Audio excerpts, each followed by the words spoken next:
Welcome, ladies and gentlemen. Thank you for joining me for another episode of Diecast Emporium. Many of you that follow the Instagram channel or that know me personally know that I am a huge race fan. Particularly, I am a massive Brad Keselowski fan. I have been since he started driving in the sport. I was really waiting for a very special occasion to do another NASCAR diecast review on this channel. If you may recall, a handful of years ago, it doesn't feel like it's been that long ago, but it really has, I showed my collection of signed Brad cars up until that time. I believe that was all the way back in 2015. I have accumulated quite a number since then. Let's just leave it at that. I was hoping that we would be talking about his second Cup Series championship, but he fell one spot short in the championship deciding race at Phoenix International Raceway last month, losing out to Chase Elliott, unfortunately. Still a bit of a thorn in my side, especially because when you look at the data, statistically he was the better car, had a faster car, and really drove a much better race that day. Unfortunately, his pit crew just let him down on more than one occasion. But looking past that, I want to share with you guys the story and the culmination that was the 2020 Coca-Cola 600 and why this car and why this win means so much, particularly why it means so much to me anyway. So I want to take you to about this time last year, 2019. Roger Penske, the car owner of Brad Keselowski and Team Penske, announced that they were going to be swapping the crew chiefs around. So Roger Penske owns 3 cars, the 2 of Brad Keselowski, the 12 of Ryan Blaney, and the 22 of Joey Logano. And they were going to swap all 3 of those crew chiefs around. And long story short, in my opinion, I believed, and many people believed, that Brad was going to be the one that came out on the short end of that stick. His championship-winning crew chief, Paul Wolfe, went to Joey Logano. Joey Logano's championship crew chief went to Ryan Blaney, and Brad got stuck with Ryan Blaney's former crew chief, Jeremy Bullins, who many in the garage area and outside of the sport viewed as a lot of potential that really just never really came to fruition, and a lot of that was self-inflicted. So it meant for a long off-season and a long, oh my God, I can't believe they did this. Is this the end of Brad's winning days? So fast forward to the start of 2020.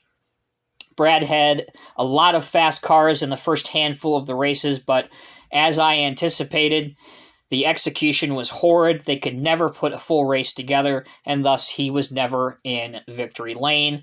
It was very similar to watching Ryan Blaney the previous 3 years, with him just having fast cars, and because the calls atop the pit box from Jeremy Bullins, one thing led to another, and they just could not put races together and end up in victory lane. Then, unfortunately, the worldwide situation with COVID-19 hit. The sport came to a screeching halt, and for a couple months, they did the online racing, and it gave even more time for fans to wonder whether or not Brad's winning days were over. To add even more pressure to all of this, this is what's known, if you're not familiar, as a contract year for Brad. Many people had speculation, myself included, as I actually know a couple people in the NASCAR garage area. One of them is a very high-ranking member of the NASCAR media, very well-respected member of the NASCAR media. Many people had Brad selected to take over the legendary 48 car for Jimmy Johnson, as he was going to retire at the end of the 2020 season. So there was a lot of uncertainty and a lot of stress. I, for one, always wanted what's best for Brad, but I really didn't want to see him leave the 2-car and Team Penske. Obviously, that's his legacy. What he's brought to the 2-car and their fans over the past 10 years has just really been legendary. There's no other word for it.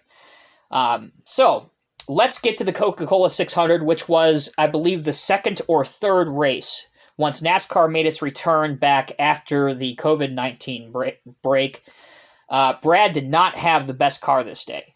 As a matter of fact, he barely had a top 10 car, but the Coca-Cola 600 is one of NASCAR's top 4 most prestigious races on the year, and they kept working on it, and throughout the rest of the day, they kept getting the car a little bit better. They caught a lucky yellow towards the end of the race that put them towards the front, gave them a little bit more track position, and then Towards the very end of the race leader Chase Elliott opted to pit and gave Brad Keselowski the lead of the race and gave Brad control of the restart.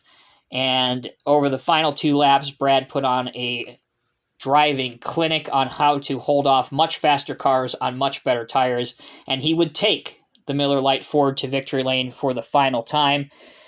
And I say that because it wasn't Brad's final win. He would actually go on to win several more races, 3 more races to be exact in 2020, but it would be Miller Lite's final win, as they would not be returning to the sport, specifically not be returning to the 2 car. So now that you guys have a big picture of to why this was such a build-up, such a huge relief, such a huge win on so many different levels, it was Brad's 3rd crown jewel win out of the 4 possibles. The only one he's missing now is the Daytona 500. I mentioned he's a Cup Series champion. He's an Xfinity Series champion. He's won the Southern 500. He's won the Brickyard 400, and now this is the Coca-Cola 600. So really the only one left that he is missing is the Daytona 500. So with the story and all of the information out of the way, let's go ahead and take a look at the actual car. So you can see the rendering here, Coca-Cola 600 winner. This is the standard finish version of it. On the back, this is the 2020 race schedule, which actually, this is incorrect. This is the proposed 2020 schedule, but again, because of the ongoing world situation, this never happened. We went racing at venues we never thought we'd race at, like the Daytona Road Course. We never made it to Watkins Glen. We did a back-to-back Michigan header late in the summer. Over here, we have Brad Keselowski, number 2, Miller Lite Patriotic Charlotte win, 2020 Mustang. This is the autographed version, which there's only 72 of those. Let's go ahead and open it and take a closer look. By the way, I appreciate all of you that have stood through this entire video. It's nice to give a story and a background to what you're seeing in the video and not just show you, yeah, by the way, this is just a Brad Keselowski NASCAR race diecast. There's always a story. There's always a reason, and this just happened to be one of his, in my opinion, one of his biggest wins in his career. Okay, let's take a look at some of the information and the literature that is provided inside. So you have a special autograph edition piece of paper here that signifies that obviously this is Brad's real signature. That's important. This is a winner's card. This has the information on the actual race, so we'll let that focus here for a minute. I'll read it to you. It says, Brad Keselowski, Coke 600 winner, Concord, North Carolina, 24th of May, 2020.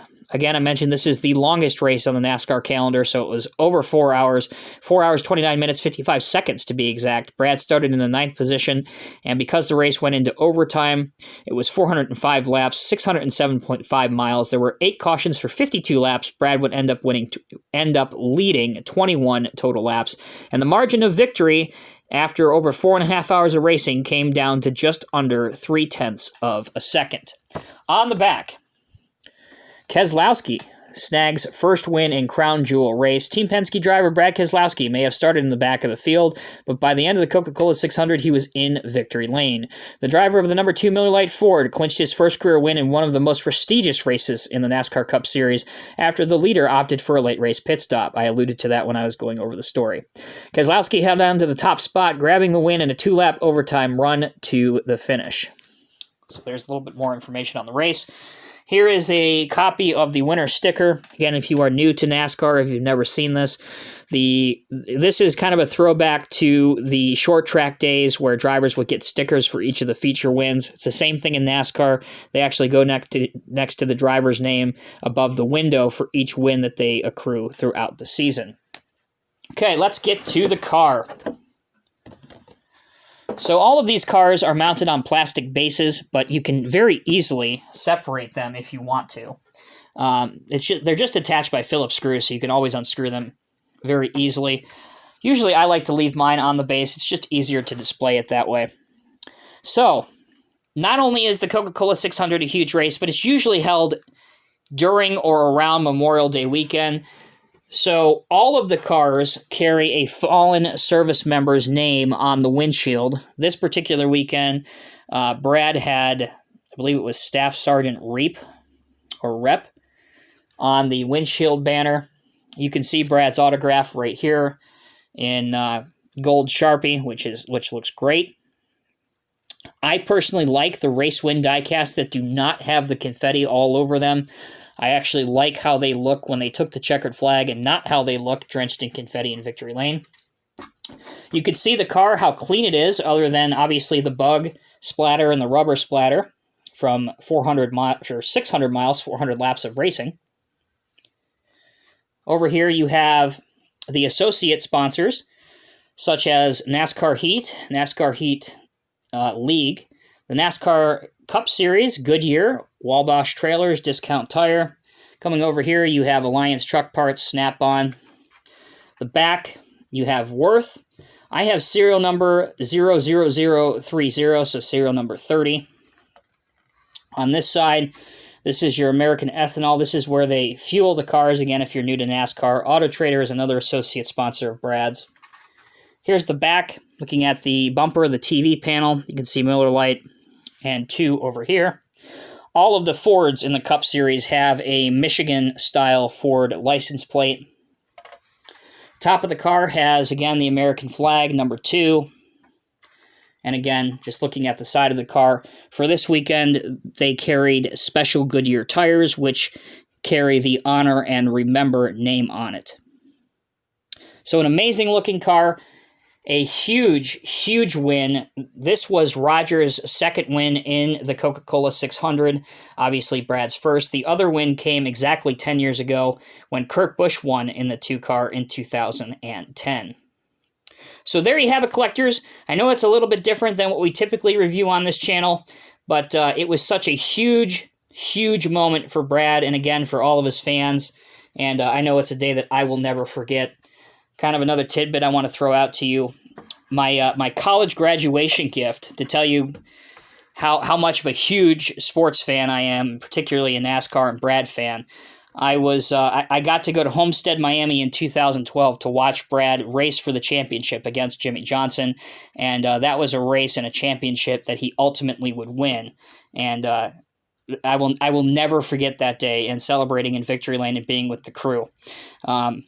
And a certain saying came along of drink the cold ones, spray the warm ones, referring to Miller Lite. So, anyway, that's my personal story. I hope you guys have enjoyed this video. Let me know if you'd like to see more NASCAR reviews on this channel. I'm sure I can arrange that. As always, I'm Tommy with Diecast Emporium. Thank you all so much for watching. Take care and be safe. I'll see you in the next review.